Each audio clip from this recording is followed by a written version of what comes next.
So this next question about the fact that we are all part of the solution and part of the problem is really related in forgiveness. How do we, when we make, Jay, I think about what you just, what you shared about how you love yourself at the end of the day. Like, how do you forgive yourself? Like, what's your process when you realize that, okay, you've made those faux pas, or you've stepped on those toes, maybe even in some cases repeatedly, or you've done these things that you've been complicit in some way, shape, or form, perpetuating inequality. Yeah, how do you forgive yourself? How do you come back from that? Mari. It's tough. It's tough to look in the mirror and say, Ra, to use your term, you're an asshole. Like, that's not cool. And it happens all the time. And so for me, I think it's also doing the self-care that I need, so I can be able to strap on my armor the next day and get up and continue to do the work, whether it's educating myself or educating others. And what I think about the most is whenever I start to feel some kind of way about something, whenever it's kind of like, oh, this lady's taking too long in line, oh, this person's, writing it, like whatever, whenever I get that kind of attitude of where I'm put out, or I'm, like, this is an inconvenience to me, I stop myself right there as often as I can and say, like, I don't know what that person's going through. I don't know where that person is. If I'm online in the grocery store and someone in front of me is kind of, I want this and I don't want this, and I want this and I don't want this, and I'm standing there going, oh, like, and then, it like, wait a minute, maybe they only have X amount in their checking account or on their, EBT card, or, I grew up with food stamps, and I know it's called something different nowadays, but like those are the things that kind of come up for me. Like, I don't know what this person is managing and what they're dealing with. And so for me, whenever I start to feel uncomfortable, annoyed, frustrated, I just take a minute and stop and breathe. Because in that moment, I can make a choice, because it's not about me. It's not, I may be feeling some kind of way, but it's really not about me. And what can I do to support this other person, whether it's a friendly smile when they turn around and say, I'm so sorry, or I'm sorry, this is taking too long, or whatever the case may be. But those are the times when I think about just who I am showing up in the world. And sometimes even, if I'm in my car and getting out of my car to go in somewhere, it's like, it's not about you. Like, think about where the other person is. You don't know what battle they're fighting. You don't know what baggage it is they're carrying. You don't know what's going on with them. So just be who you would want someone to be for me. And the forgiveness piece is sometimes difficult, because it's hard to admit for me, when I've been an asshole. But there's also this great learning and care that I can take, even in saying to myself, wow, what you did wasn't okay. And how do I bring that into other pieces of my life, or, the next day, or the day after that, or the day after that, or the day after that. And how do I help the people around me to also take that frame, because we all get frustrated for whatever, road rage, the train came and I was 15 minutes late, like, at the end of the day, pointing out, so you were 15 minutes late, but you got there safely. Or, this person may have done X, but here was your response in that. So I think for me, it's really about being present in the moment. Cause I feel like when those things happen, when I start to get frustrated, upset, and annoyed, I'm someplace else. I'm like, oh, I got to do this and I got to do that and I got to run this here and I got to run that. So just really being present in the moment of like, yeah, I can sit here for a minute online at the grocery store and get caught up on all the gossip because the magazines are here, or whatever it is, but looking like really, truly trying to be in the moment, because when I'm someplace else, that's when I feel like that's when it often happens, where I'm acting in a way that truly isn't okay with me and truly is not the person that I want to be in the world.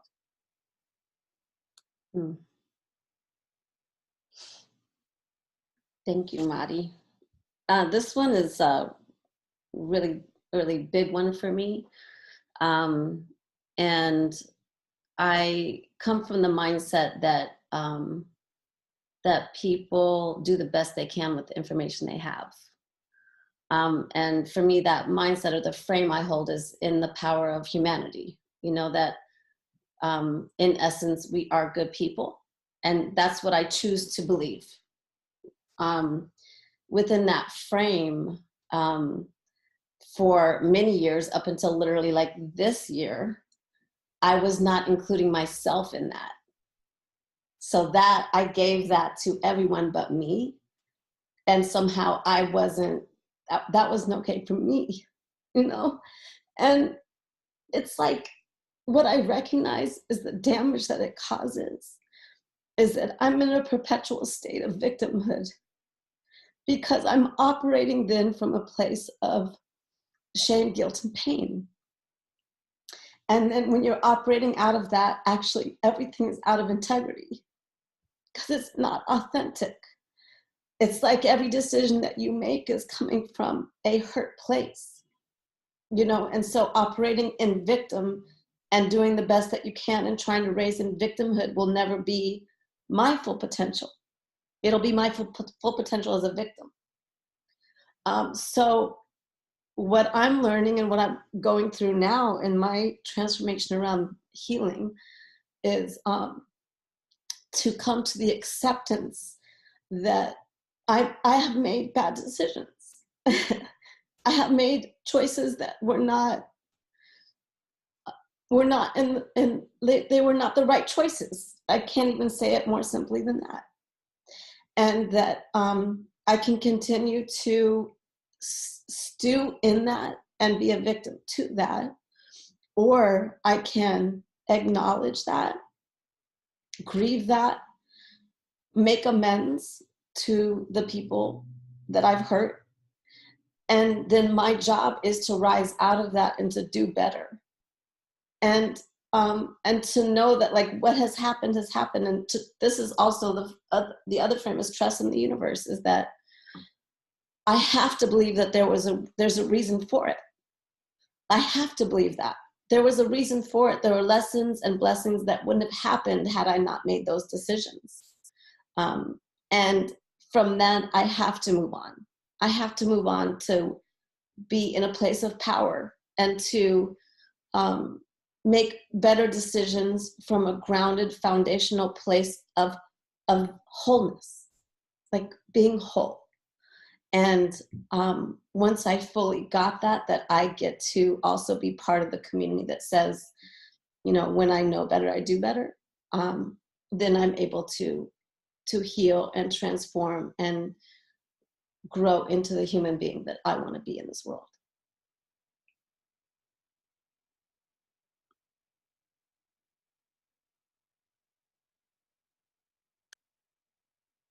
Thank you, Jay. Monica.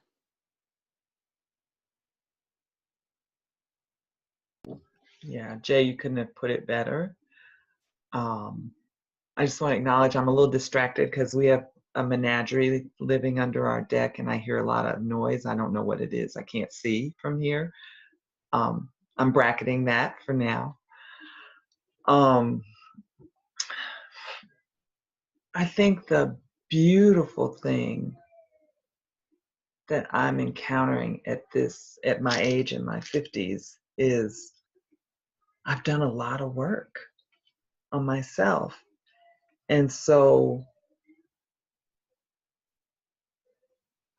I'm in a place of being healthy and whole and happy. And my work now is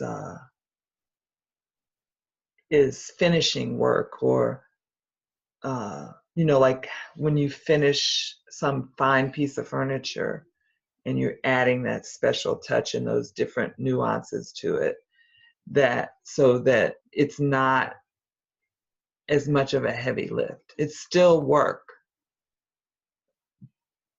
but I have enough context and belief and experience now to where when I bump into it, I can just take care of it. And so the forgiveness place, I too have a belief system that says people are doing the best they can with what they have. And if they had more information, they would do better. And I know in my own parenting of my children, in my own relationship building, when I got more information, I did better. And so that helps me forgive myself and others. And I walk mostly now in a place of compassion. And when I see like stuff happening, I have some love and joy around it, even when it's a little crazy. Like my parents' lifelong friends, they're just the cutest little old couple, and they're just, I just love being around them. I got to be around them last weekend in Dallas, and they have all their stuff, they have all their baggage, and they've done and all their sorrows and all their love and all their stuff, and their aging process makes them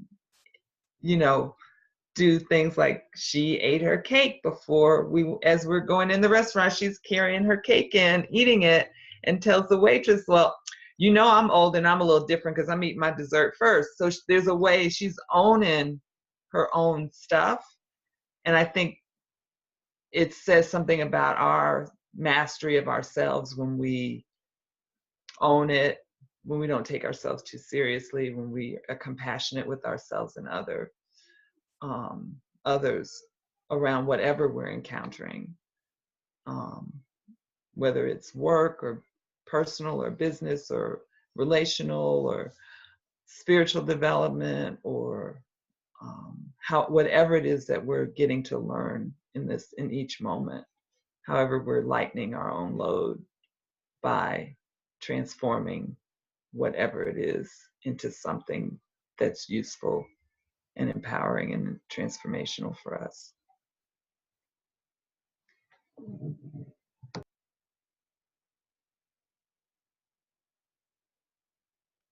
Pat. Forgiveness is such an interesting one because I was raised Irish Catholic, and guilt is like such a powerful tool of control. So I've done a lot of work to undo it, at least in terms of like just holding guilt and being able to forgive myself and others. I think it's important to think about, like, again, about binaries we have in life, is that there's a perpetrator. Well, I don't know if people can see me here because I can see a perpetrator and then a victim. And that's not always so clean cut, even in some of the most heinous of crimes. Usually perpetrators are also victims. So how do we hold space for all those people while still recognizing the humanity for both people that have been harmed? And I've been involved in accountability processes where I have been the person to help hold space for the perpetrator. And it's really difficult. But I think if we look at ourselves as not being disposable and getting rid of disposability politics specifically, there's more room for forgiveness. And I think also there's some things that I don't forgive. And there are things that I've done to people and they haven't forgiven me. And how do I find comfort within that myself? And I don't think that we have this thing in society where forgiveness is like a thing we're always pushing towards. Like we have to be forgiven. And personally, I'm of the mindset that this is a result of people in positions of power who have caused harm wanting to not have accountability for the harm they've caused. And it's gone so much in society. Is that what we're looking for? Constantly forgiveness. I'm okay, and it doesn't eat me up, and it doesn't make me hold guilt to know that I have harmed people who I have tried to have accountability process with, and they said, no, I don't forgive you. And I'm okay with that now. I know there are people in my life that's the same thing. Neither of that eats up anything in me. It doesn't make me less of a person. It doesn't make me less happy. And I think that's been a big part of my development as a more happy individual, is not making sure that forgiveness is this pinnacle that I'm reaching in life. But rather the steps I take in life are showing that I've learned from those mistakes, and I've learned from other people's mistakes to never do what they did that I can't find to forgive them with. And especially looking in the context of like global oppression, we're always harming someone. It's impossible not to. Yes, there is some magical person out there who is, trans and Black and undocumented, unable to, communicate in the language of that country, is being used for, slave labor. There is that one person out there, but for the most of us, we're occupying different spaces of that. So if we get stuck in the concept of knowing that someone is suffering as a result of our existence, we're never going to get anything done. So I would rather have the mindset that I'm doing what I can do best in the system that we currently live in, and what ways am I making sure that the people around me, the communities that I can impact, are at least being uplifted and being seen and being heard, and also just being served in the best way I can. Powerful. And Ra, I just want to say, Pat, thank you so much for saying that, because it's, we all get to impact some little corner of the world. And if we all do our best in that each moment in those places, we don't know the ripple effects.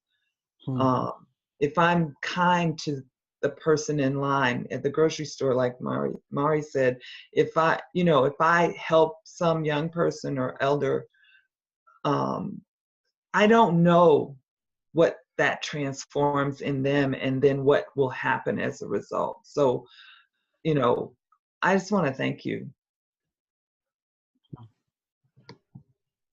Thank you. So we are closing out this round. And again, just want to extend to you, Dana, if you feel like you want to give voice here as our final sort of comment before we close down this cipher. Sure. And by the way, Ra keeps asking because initially I said I wasn't going to participate, but I don't know, something happened and I decided to. But I think as far as forgiveness goes, no matter what the scenario is, and no matter which side of the coin you're on, I think that it's really important to get to know the person or the situation, or both, if you can. And again, it kind of ties back to empathy and putting yourself in their shoes. And, Ross started off the story and Mari shared hers. And the one that came to my mind was there's a particular day when I was sick. I had cancer twice. And I think this was during the first time. And so I was about 12 or 13. And it was very typical to wait 4 or 5 hours before getting chemo in the waiting room. And so the only thing that sucks more than getting chemo is having to wait several hours to get your chemo. And that's also where I got into art. But anyways, different story. There was a particular day where I was just tired of waiting and kind of giving an attitude, and I'm sure just being an overall brat. And my mom pulled me aside and she was like, we're waiting because those doctors have people that need their care, more than you. And it's a strong statement for a mother to tell her child who has cancer, to say, but it stopped me dead in my tracks. And I remember actually looking around the room and like seeing every receptionist, you know, doing something, seeing, you know, nurses moving quickly down the hall, seeing doctors whizzing in and out of doors. And literally every single person in there was doing their best. So that was sort of the story that came to mind in terms of, you know, knowing the situation, better understanding the person, putting yourself in other people's shoes. And, you know, it's humbling.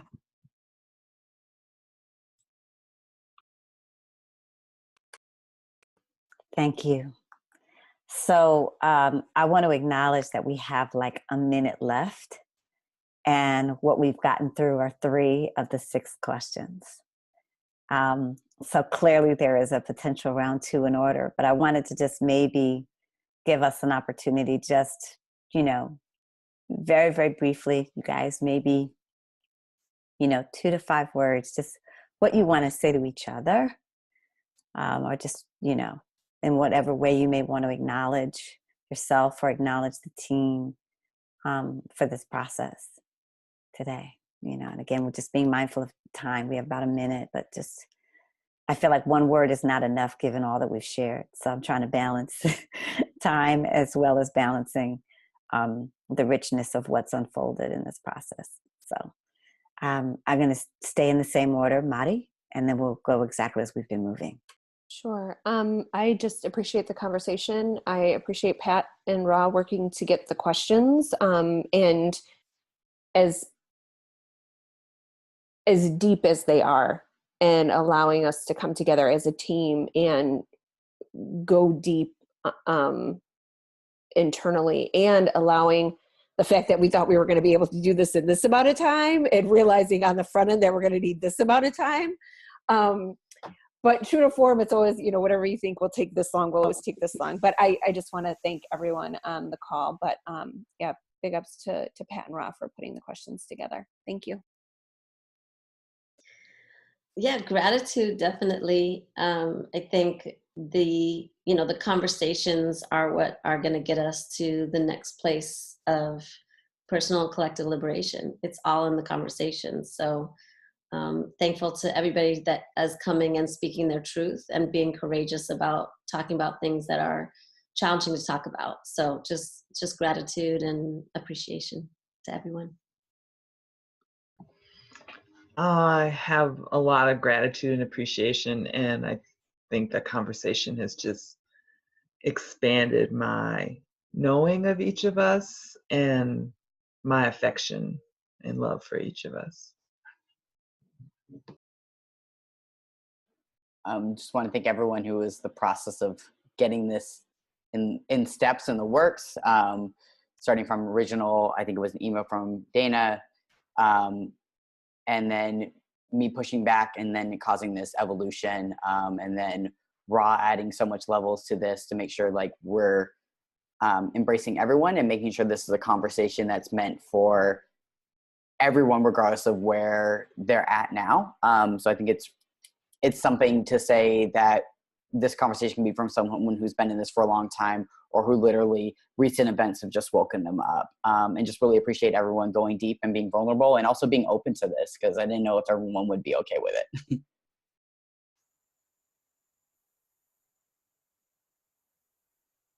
Dana, anything you want to say to close us out?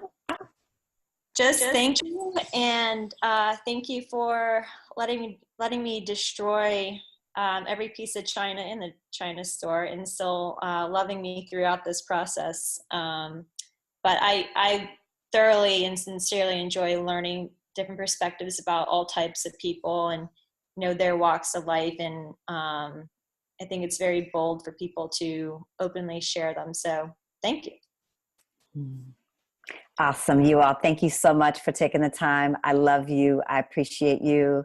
I feel like Drake right now. And I love my team. And I love my team. You all are what makes it all worthwhile. So thank you so much, you all, for taking the time. I love you. And to be continued.